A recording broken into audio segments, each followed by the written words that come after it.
Hello guys, so this has been one of the most requested videos recently, so I just took a little break from decision making just to cover tax brackets really quickly.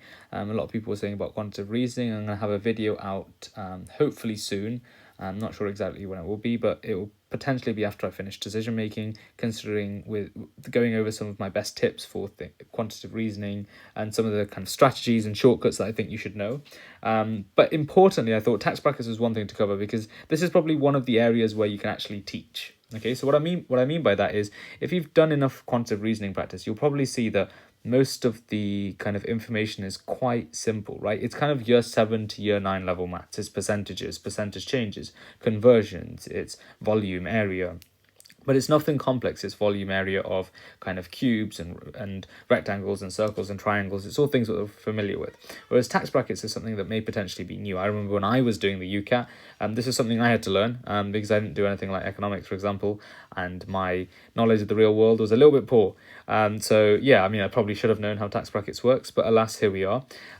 So yeah, the idea with tax brackets, I think, is that people often have a misconception about how tax works. So what I'm going to do first of all, this is going to be counterintuitive, but I'm going to show you how tax doesn't work. Okay, so I'm going to lie to you for the first couple of minutes just to show you an example of how tax doesn't work. And the reason for why I'm doing that is to show you why it doesn't make sense for tax to work that way. And then I'm going to go on to show you how it actually works. Okay, so let's ignore this table that's shown here for now. Let's take just some values. So in the UK, let's say that if you earn between 0 to 12,500, you pay 0% tax. And if you earn between 12,500 to 30,000, you pay, let's say, 30% tax. Okay. So the misconception people have is that tax is a fixed amount. They think, okay, all you do is you just check how much you earn at the end of the year, have a look at which bracket that corresponds to, and you pay 30% of that, or 20%, whatever the amount is. Okay. That is a big mistake. That's not how tax works. Tax isn't one fixed amount. Okay, the whole idea of tax brackets is the fact that it's divided into brackets. But to explain why tax has to be divided into brackets, I'm going to use a real world example. So imagine we have person A who earns £12,000, and imagine we have person B who earns £13,000. So if tax did work at a fixed rate, okay, so if tax was a fixed rate, person A would pay zero tax because he's in the first bracket, right? Because he earns 12,000. So he gets to take home £12,000 minus zero because he doesn't pay any tax. So he gets to take home all of his £12,000 earnings. Person B, however, is unfortunately in the second bracket. So he has to pay 30% tax. So 30% of his total amount. So remember, I'm using a false example here. So 30% of the total amount, which is 3,900. So person B would take home 13,000 minus 3,900, which is 9,100. Okay, so if tax did work at a fixed rate, which it doesn't, by the way, this is what would happen. So person B who earns more goes home with less. Now, ask yourself, does that seem fair, first of all? No. Secondly, would there be an incentive for people to want to earn higher? No, not at all, because they'll be trying to play a game of trying to maximize your earnings depending on which side of a tax bracket you are, essentially. Okay? So there will be no need for person B, for example, to go and earn that extra 1,000 because in the long term, it would put him at a bigger debt, okay, or a bigger net loss. And so basically how tax works is it doesn't work as a fixed rate, but what you should instead consider it as is each of these is basically like £1. So it's basically saying from your 0th pound to your 12,500th pound, you pay 0% tax. So it's basically saying all of that is protected. But as soon as you earn even £1 over it, that £1 that you earn, for example, that's taxed at 30%. So in the instance of, so if we redo this properly, so this one is wrong, by the way. This is not how tax works. The real tax would be person A still pays no tax because it's all protected, so he still takes home the 12,000. But person B this time, the first 12,500 of his income is protected. That's 0% tax. But then he pays 30% tax on what he earns in this bracket. And that's how tax works. You pay money on what you earn in a bracket. So if he earns £13,000, he only has to pay 30% of 500, which is £150. Okay, so person B takes home 13,000 minus £150, which is 12,850, which is a much more fair amount, as you can see. So yes, person B earns more than person A, and therefore he gets to take home more. Okay, although he is slightly taxed because he falls in the next bracket. So this is the only way in which tax can work to ensure that everything is fair. To ensure, first of all, that people are paid according to how much they earn, and secondly, so that there is an incentive to earn higher. Okay, does that make sense? So carrying on from this idea then, so the important idea is tax is not one clear-cut number. Okay, you have to divide the amount of money you earn into certain brackets, and you pay tax on whatever you earn in that bracket. Okay, so I'll show you like a nicer way that I like to display it, and then we will go through this question together. Okay, so for example, it says, Bill has an annual taxable income of $28,950. To the nearest dollar, the income tax he has to pay is. Okay, so the way that I like to do it is I like to draw it like this. So 28,950 is the total amount he spends. Okay, so 28,950 is his total amount. Sorry, total amount he earns. And you can see the first 8,950 is going to get taxed at 10%.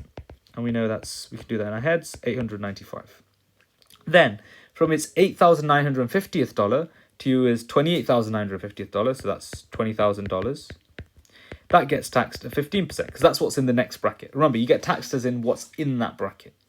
So 15% of 20,000, okay, so 10% will be 2,000, 5% will be 1,000, stick them together, 3,000. So the total tax that our bill pays is 3,895. So the answer is B. Okay, so all we did there was we split the tax into the individual amounts, and we made sure that we paid the appropriate tax in each bracket. Make sense? Cool. So just to make sure you guys have really understood this idea, what I'm going to do is, let me just clear my working here. I'm going to give you guys another question. Perhaps, okay, you guys can do $50,000. Okay, so imagine our person earns $50,000. How much tax would they pay?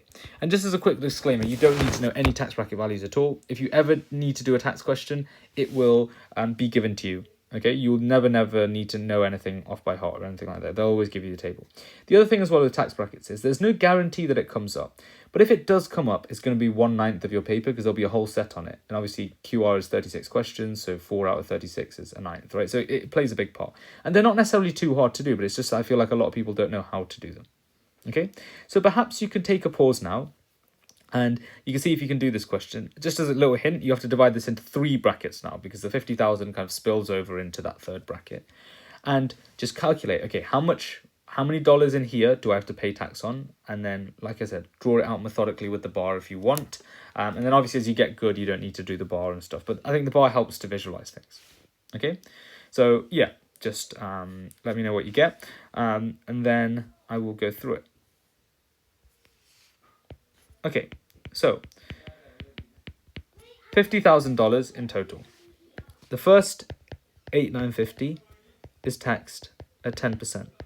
So that becomes $895. Then the next amount, so between your $8,950th dollar to your $36,250th dollar, so if I subtract the two, I just put that into my calculator, it becomes $27,300. So those $27,300 are taxed at 15%. This one's a little bit harder to do in my head, so I'm just going to put it into my calculator. 27,300 times 0.15 gives me 4,095. And then finally, the last amount. So from my $36,250th dollar to my $50,000th dollar, so that's 50,000 minus 36,250. That gives me 13,750, and that's taxed at 25%. Okay, so 13,750 times 25% is 3,437.5.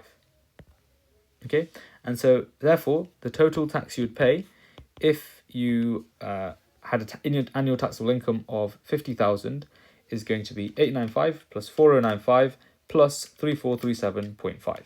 and that therefore is 8427.5.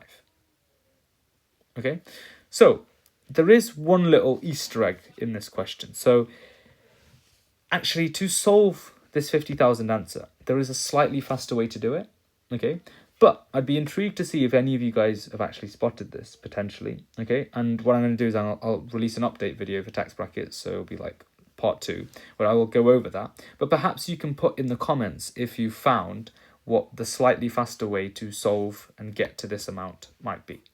Okay, so that's just a really, really quick introduction on tax brackets. So just as a quick summary, the important ideas with tax brackets is it's not a fixed value.